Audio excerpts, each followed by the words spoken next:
Silverado Nation, welcome back to the channel. Today is raining profusely, which means that kind of ruins what I had planned for today's video, but that's all right, we'll get creative. It's times like this where every Californian forgets how to drive, so if you are on the road today, be cautious. When life hands you lemons, you make lemonade, ladies and gentlemen. It sounds like a few other people have the same idea. Welcome to Trabuco Canyon. There may not be a good time to put a sweater on because I am coming down with a cold and it's a little chilly out here, so I don't want it to get worse.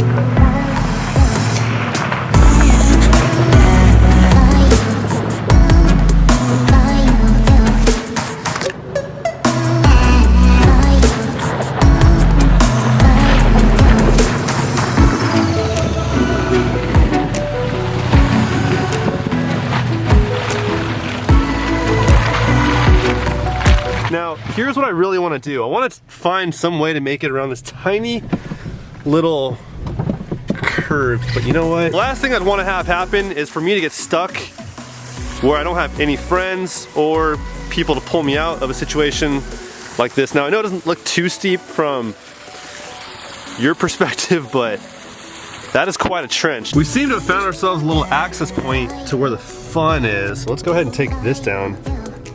Oh, whoa, whoa, whoa, whoa, that is narrow. That's right, ladies and gentlemen, we are taking the scenic route today. We found ourselves a little bit of a river. It's no problem for the Silverado though. Man, the Jeeps are out here just embarrassing everybody. Like it's nothing. I think I'm next.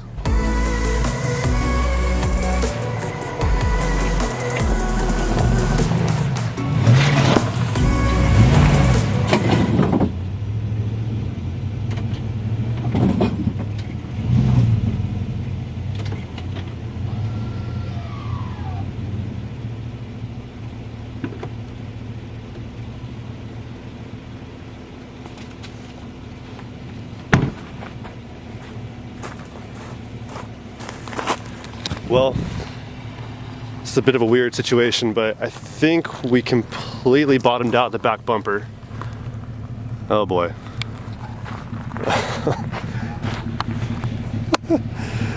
Oh geez. Okay, I think the best thing to do here is going to be to just go ahead and commit all the way through.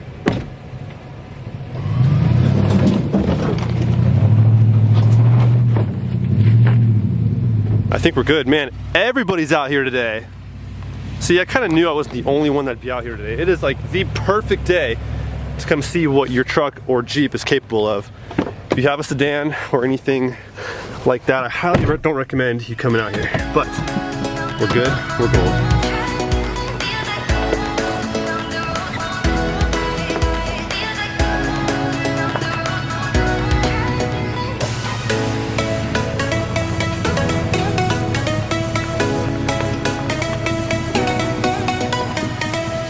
Car wash is legit. They have a truck wash spot right here.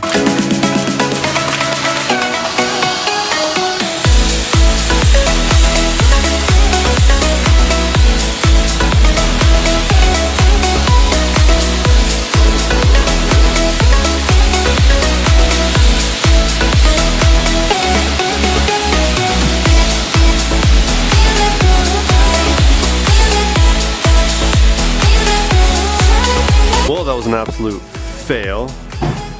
My truck still has soap on it. If you guys think of putting another $3 in the coin wash, you guys are out of your minds. Wow, that was by far one of the worst car washes I've ever performed on my truck, but that's all right. It's supposed to rain tomorrow and the day after that. It wasn't supposed to even rain today, but here we are. So anyway, a question I've been asked from you guys a couple of times is, do my tires rub? To answer your question, yes, they do rub. Do they rub that often or that bad? No, they really don't.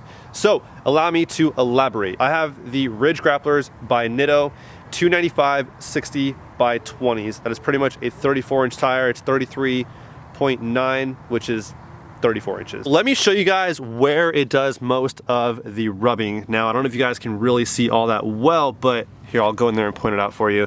It's really just this area right here. I know you can't see too well because the lighting is kind of weird, but it's this area right here that this part of the tire makes contact with for the most part. That's pretty much the only spot right there that does make contact at all. So anything that you hear is going to be from the tire to that part right there. So keep that in mind. When the truck is pushing forward, it hardly ever makes contact, but when it does, it's so minor that it really is just, it's irrelevant. It doesn't even matter because it's so minor. It barely rubs to the point where you are questioning that you even heard anything. Now, reverse is a completely different story.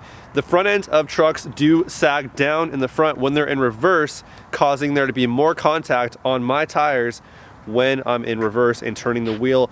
Generally, I can turn the wheel 1.5 cranks before I lock out. When I'm in reverse, I can only go 1 1/4 before I start ripping the mud flaps off. So yeah, much different story when the truck is in reverse. This can be especially frustrating because I personally love to back into parking spots. I think it's a lot easier to get into the parking spot, utilize your side view mirrors and get as close as you can and want to the vehicles to your side.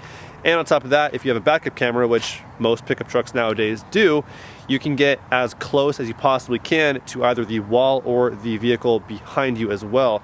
Then it also makes getting out of your parking spot a breeze as well. So I am a huge advocate of parking backwards into parking spaces. It can be a little frustrating though, because when I do go to attempt to park into a parking spot in reverse, I generally have to go reverse, drive, and then reverse. Otherwise, I'm going to rip off my mud flaps if I crank the wheel all the way.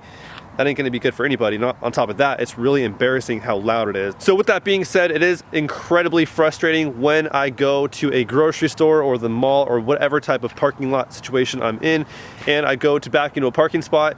It makes it look like I don't know how to park. It is what it is. It's totally worth it in the end. I wouldn't have it any other way. I'll show you guys exactly what I mean by it rubs. So we have the wheel cranked all the way to the left right now, and we don't have any rubbing at all. So even when I accelerate, there's still no rubbing, and that is a pull. So we'll go ahead and pop it in reverse, go straight back. Okay, so now I'm gonna pop it back into drive, crank the wheel all the way to the left, and there's absolutely no rubbing at all. Now it's time for the reverse test. So the wheel will turn a total of 1.5 times before it locks out. So we'll take it back to the straight position and we'll turn it 1 rotation. So 1 rotation in total. And we don't have any rubbing yet. If I go 1 1/4, I don't know if you guys can hear that. It's kind of coming from the other side though. So let me turn the wheel to the left now. We'll go ahead and crank it to the left 1 1/4. And I can feel it grabbing right now. It's really not that bad because it is still kind of cold out and wet, so it's not rubbing as bad, but it is rubbing nonetheless.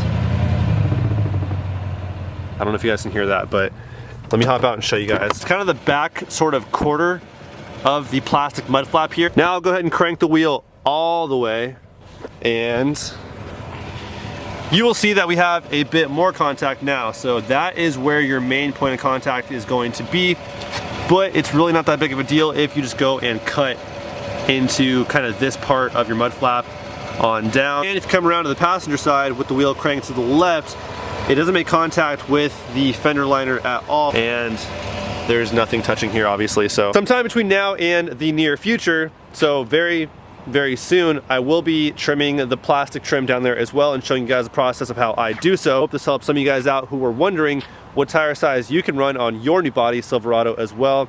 A great tool to use as well is customoffsets.com. It's user submitted photos and people who have experienced certain tire sizes with wheel sizes and certain offsets, and if they rub or if they don't, as well as what lift combination they put toward that tire setup as well. So it's a great tool to use if you want to figure out what worked for other people or what didn't, and go from there. I used customoffsets.com before picking my wheel and tire setup, so definitely check them out. I'll have them linked in the description below. As always, I hope you guys enjoyed. I will catch you guys on the next one. Till then, peace out.